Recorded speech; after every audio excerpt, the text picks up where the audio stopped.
Greetings everyone, today I would like to continue my random talk about the random stuff.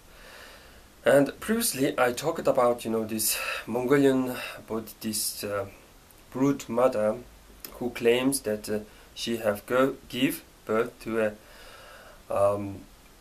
about 20 Buddhist deities. This is, this sad story for Buddhism. Why? It is because Buddhism became too alienated from a reality and real life and how things should go, something like that. The real practitioner of a Buddhism, in the case of a woman, a Buddhist nun, have no, chance, have no right to give birth to, this living God or the reincarnated soul of a Buddhist bodhisattva. I guess that's why she gave birth to, this. She vomited, she pooped, and she, this even maybe I don't know. I guess she claims that she mainly vomited them. So she gave birth, these non-living statues. So this means that Buddhism became so alienated from the real life that Buddhism must take its new recruits from commoners, those who don't really practice Buddhism. And this is strange that you get your next Buddhist practitioner from commoners, and you get your next reincarnated, this bodhisattva or the Buddha from commoners, a common woman who fucks, have sex, produce this living, this Buddhist, practitioners. And I guess you people watch this video and you will notice that this Buddhist woman, you can immediately recognize that it is a Buddhist woman because she has less hair.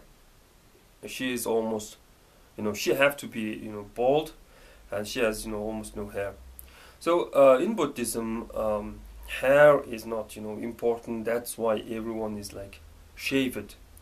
And in my university, sometimes some people suggest me to shave because everyone every student have this mustache, and even these professors and teachers, they rarely almost no one have mustache. So having a mustache became something of this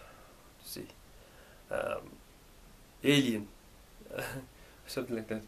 And according to our this Mongolian this belief, if you're a father, you have right to carry mustache or this beard and stuff. I'm a father, so I have right this carry mustache. And mustache and beard, I believe that it is something of a natural.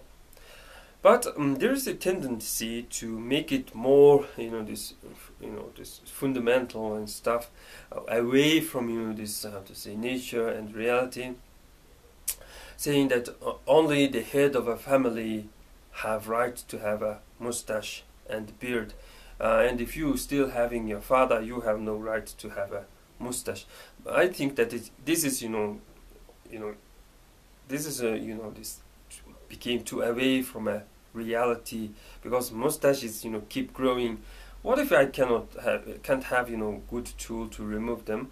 I end up having a lot of this beard and mustache. So this this some ideas, traditional ideas, or these cultural ideas became too far from the reality. So speaking of this matryoshka, you will notice that matryoshkas look weird. They look like a child. you know, baby, baby. It is because these so-called mothers have, you know, covered their hair. I guess it is the influence of Christianity, where you must cover your hair. But in in Buddhism, you don't cover your hair; you simply shave it. And in Christianity, you cover it. But in shamanism, you don't, cover your hair. You don't, hide your hair. It is because hair, body, and everything you possess is called boyang zaya. Boyang means something that is opposite of sin. This bad action or crime is a sin, and good deeds are going to be boyang. Word zaya means gift. You take all this stuff, including your language, ethnic identity, property, name, and your body, and even your hair from your ancestors. And there is this strong belief that, God created us with a hair and beard, something like that. So it is wrong to hide the God's gift. Your body is, this God's gift. It's a zaya, and it's not a simple zaya. It's also the poyin zaya, or a good gift. Yeah, something like that. So for a shamanist, having a long hair is important. This shamanist can be, this bald, and of course. I can believe that she is a shamanist and such stuff, but I prefer to see a shamanist who is having a long hair, because this hair is, this zaya, a gift from her ancestors. And if you add he, something of a gas or invisible stuff, word he is very important. And in the middle of this zaya, za, he, ya, zahiya, meaning message.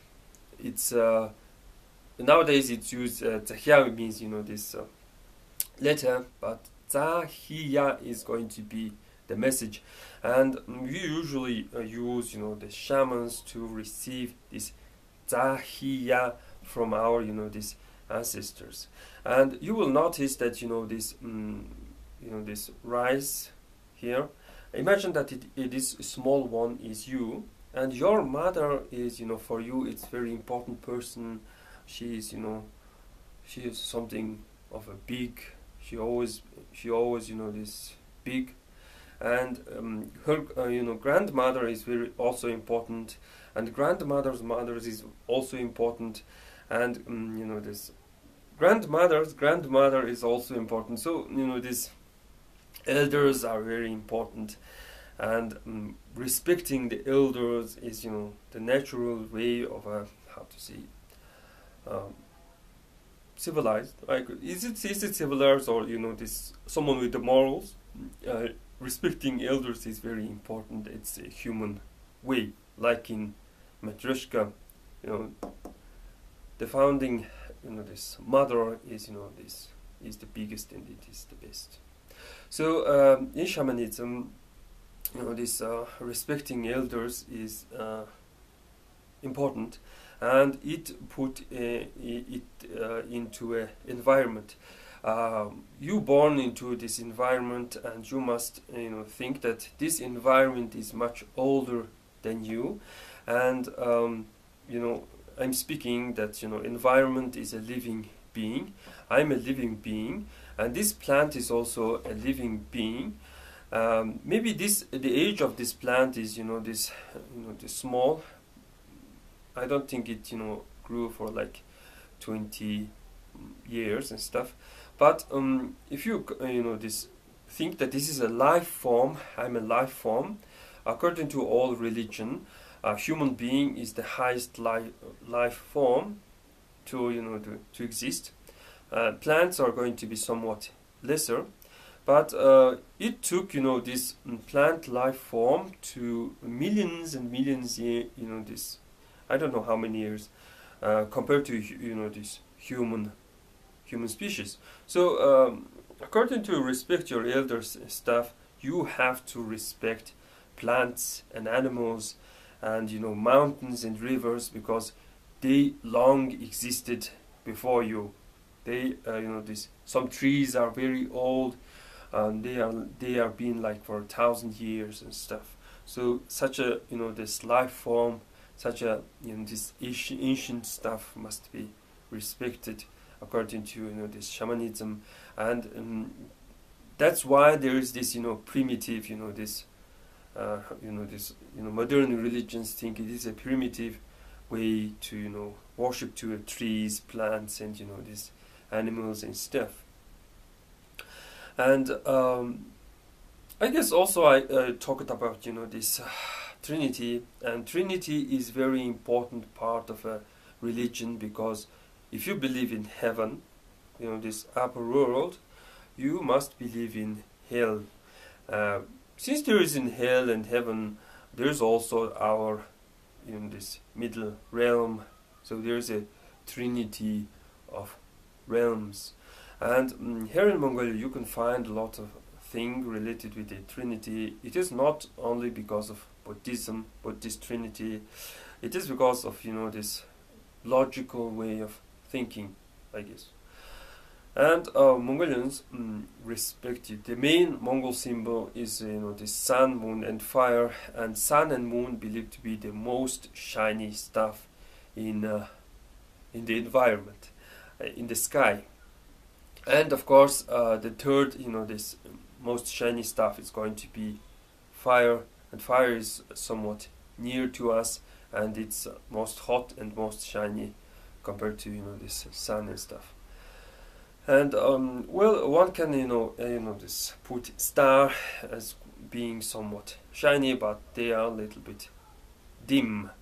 And sometimes Trinity stands for military, and number 3 in this nomadic, this 12-year beast is tiger, and tiger stands for weapons.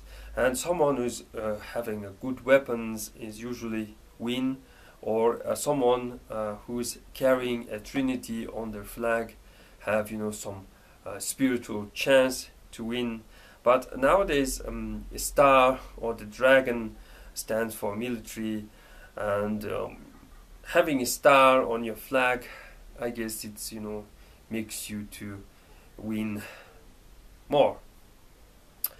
Well, that's pretty much for today, and thanks for listening.